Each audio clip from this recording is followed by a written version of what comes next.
Welcome to the Visual Perception course of the University of Toronto's Self-Driving Car Specialization. My name is Steve, and I'll be your instructor once again throughout this course. By now, you should have completed the first two courses in the Self-Driving Car Specialization. In these two courses, you learned how to build, model, control, and localize a self-driving car using a variety of sensors, including GPS, IMU, and LiDAR sensors. This course will focus on one of the most versatile sensors for the self-driving car, the camera. Cameras act as the eyes of the self-driving car. The cars use cameras to detect agents on the road, model their movement, and model their behaviors. Images from the camera can also be used to detect and localize road markings, signals, and signs to allow for safe and lawful driving behavior. We can use cameras for localization, similar to the LiDAR sensors. By the end of this course, you'll be able to use and calibrate these cameras to build a baseline perception stack for self-driving cars. So now let's go through the course syllabus to see what you will learn about each week. The first module of this course will introduce the basics of 3D computer vision. You will learn how images are formed, the camera projective geometry, how to calibrate cameras, and how to generate 3D point clouds from the cameras through stereo vision. Finally, you'll learn how to process images with common image filters. In the second module, you will learn how to extract useful information from images through hand-engineered features. You will learn how to extract these features, provide them with descriptors, and learn how to match these features with each other. Finally, we'll use these matched features to localize a camera, a process known as visual odometry. In the third module, we will cover neural networks, a concept that has changed how we think of perception for self-driving cars. During this module, you will learn about the building blocks of feed-forward neural networks, how to train these networks, and how to evaluate their performance. Also, you will learn about a special type of feed-forward neural network, convolutional neural networks, that are tailored to process images from cameras. In the fourth module, you will use neural networks to perform 2D object detection, a joint classification and regression task. You will learn how to formulate the 2D object detection problem, how to evaluate 2D object detection models, how to build neural networks that perform the 2D object detection task, and how to use the output of 2D object detectors in the context of self-driving cars. Specifically, you will use 2D object detection results to predict 3D position and track objects of interest in road scenes. The fifth week of the course will cover semantic segmentation, another important component of a self-driving car's perception stack. Similar to the 2D detection module, you will learn to formulate the semantic segmentation problem, evaluate semantic segmentation models, and perform semantic segmentation tasks using convolutional neural networks. Finally, you will learn how to use semantic segmentation output to perform drivable space estimation and lane boundary detection. For the final week of the course, you will apply everything you've learned to the final course project. This project will require you to implement a self-driving car obstacle avoidance system using only camera data as your input. By finishing this course, you will have a good starting point for developing the major elements of the complex perception system needed in self-driving cars. Hopefully you will find this course enjoyable and beneficial for your career, whether you want to become a self-driving car researcher, perception developer, or a system integrator. It's a great day to build self-driving cars.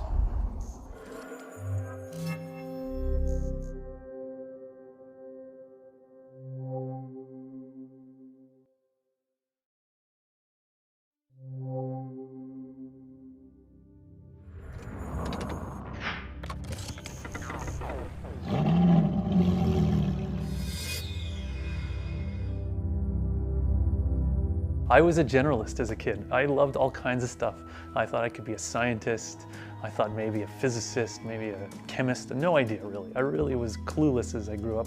I was a heavy athlete. I loved doing cross-country skiing and mountain biking. These were the things I spent my time on. I didn't worry about the future. I had an idyllic childhood, right?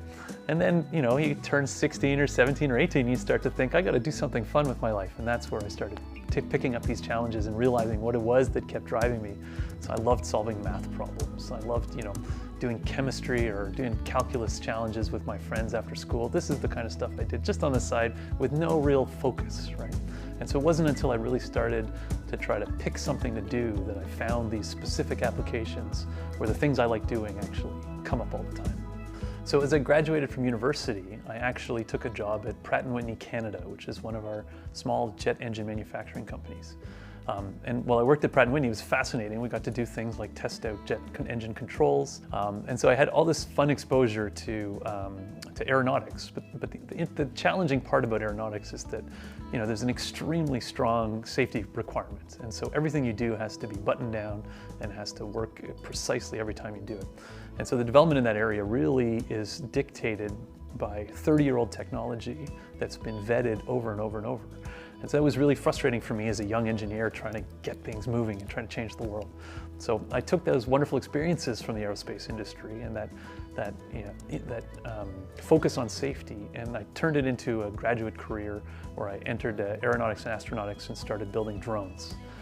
Yeah, it's problem solving, it's algorithm development. It's taking a robot task, something like landing a drone on a moving car, or trying to get a self-driving car to park itself, or navigate through an obstacle field, right? All of these problems are really practical, really applied, and you can really see the results of them as you're building them. You can see how well it's working. If the drone misses the car, it crashes and fails. There's sort of there's an exciting aspect to that that's really fun, right? So to make a self-driving car, you have to first start by turning a regular automobile into a drive-by-wire vehicle. This means that you can plug a computer into the car and send commands to the gas, steering, and brakes, and the car will actually execute those maneuvers. Once you've got that capability, you can literally start to program it to do whatever you want. From there, you have to add a whole suite of sensors and computation in the trunk, and with all these pieces, you can start to build up your own self-driving vehicle. So my research lab is built around the idea that if we have a real test bed and we put it in real situations, we'll learn a lot more quickly what the limitations are of current methods. What we're looking at really is finding research problems that are particularly suited to the academic community. So we're looking at those problems like dealing with adverse weather conditions, or dealing with some of these edge cases, or trying to theoretically demonstrate that the methods we're using have a safety aspect that we can quantify. So there's really lots of specific problems that we can work on in academia. We can try a bunch of crazy ideas. We can explore the space of possible solutions a little bit faster than, or maybe a little less guided than you might do in industry. Definitely going to see increased performance from these vehicles. We're going to see things like the Tesla autopilot just getting better and better every year. And we're going to see fleets of vehicles that really are autonomous, working in restricted domains where they know they're safe to operate. But I still think that we have a lot of work to do to get that final full autonomy anywhere you want to drive it level. This is just because there's so many different ways that the cars can fail. There's so many different situations that they have to understand, so many strange conditions that just can't predict ahead of time. So if you're new to self-driving and you think this is a wonderful area and you want to try it, I think the first thing you want to do, obviously, is follow this Coursera specialization. But from there, there's hundreds of ways that you can enrich your knowledge and get a better sense of how to get into this area. So, this whole field depends on the fundamentals of robotics, the fundamentals of computer vision, the fundamentals of neural networks and deep learning. These are areas that you can study extensively, and what's really fun about those is they also apply to other wonderful applications. Think robot manipulators, think cell phone camera systems and improved features for taking videos, like drone flight and tracking of objects. There's tons of things you can do with this stuff. And for those of you thinking about whether or not self-driving is a direction to go in and it's a good avenue to explore, it's absolutely clear that this market is just going to keep growing. There's just an insatiable demand for the students that are coming out of our programs. It's pretty amazing. Yeah, it's been a long time since I played with random math problems after school, right? And so to think that I'm now working on self-driving cars and I've been playing with drones for years, I'm just a lucky guy.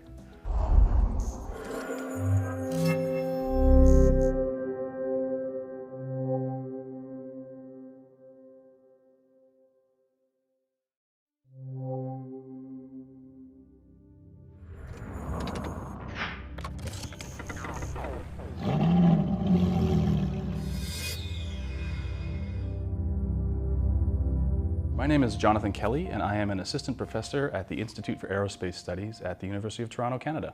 As a child, I used to love to go every month to the magazine store, and I would always read Popular Mechanics or Popular Science. They had all these interesting articles about things from space travel to new vehicles to new computing designs, just really interesting stuff. And so that's ultimately what prompted me to start looking at science and technology as a possible career choice. One of the things that happened when I was quite young was the first space shuttle disaster, the Challenger disaster. I can still remember that actually, and thinking just, my goodness, that something must have gone wrong, and just how dire the consequences were, this tremendous explosion. At the time, I just remember sitting stunned thinking, technology sort of always worked. That was my opinion. Well, technology always works. It doesn't fail. Cars don't just explode. And then seeing this on television really brought it home that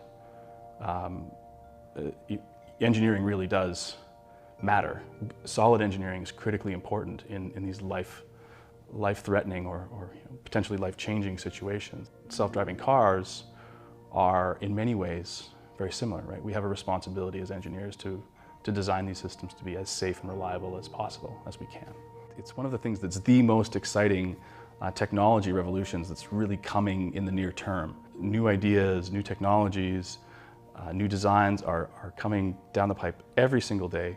I often just sit down at my desk and my eyes sort of pop when I see the number of innovative new ideas and techniques that people are coming out with. It's also excitement from a point of view of actually changing the technology landscape and doing something that will potentially benefit a lot of people.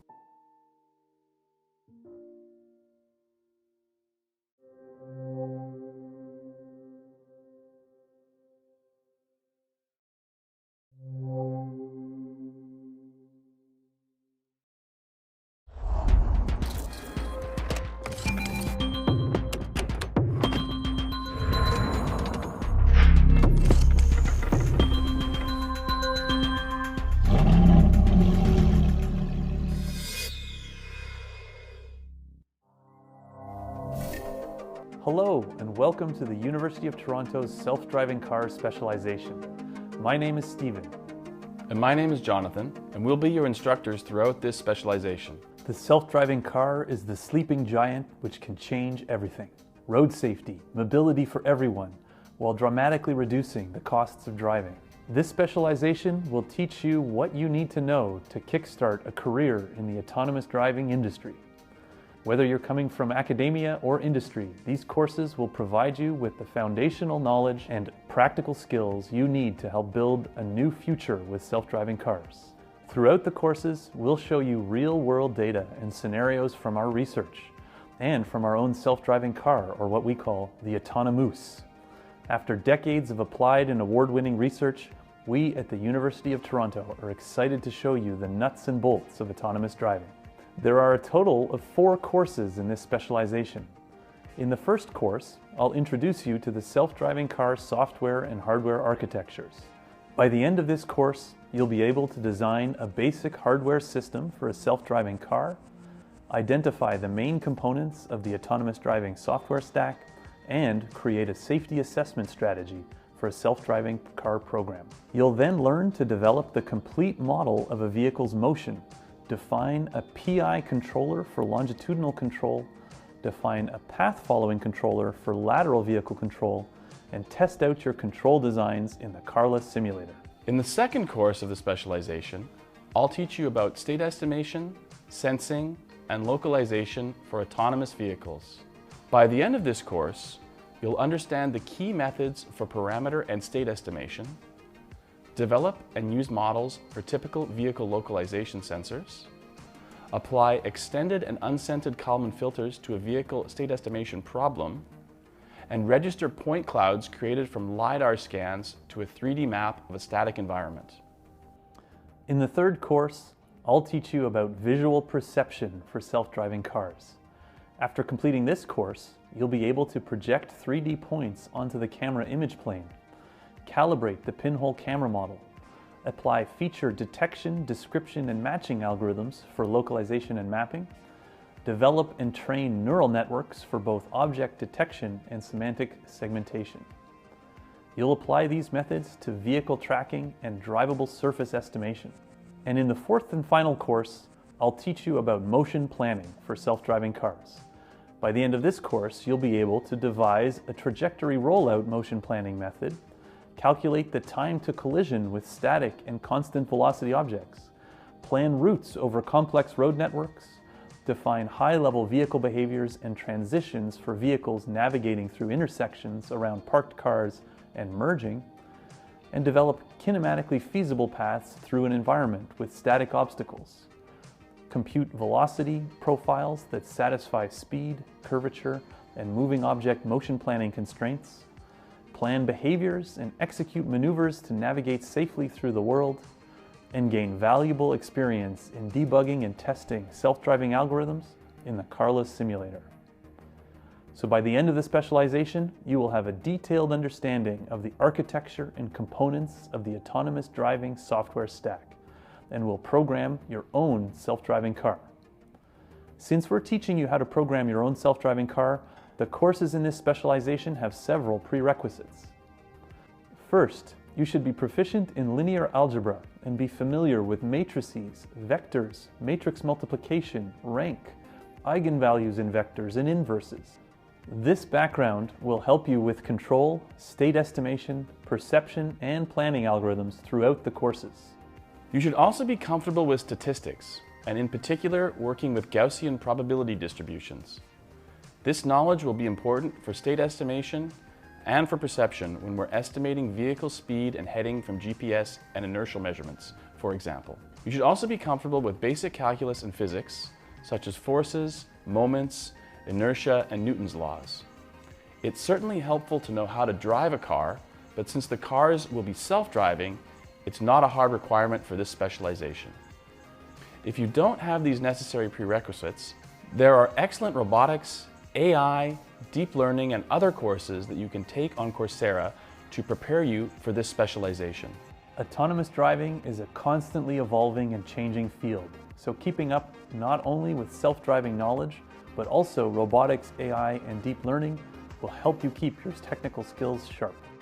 There's a long way to go, and we need pioneers to help us get there. So are you ready for the ride?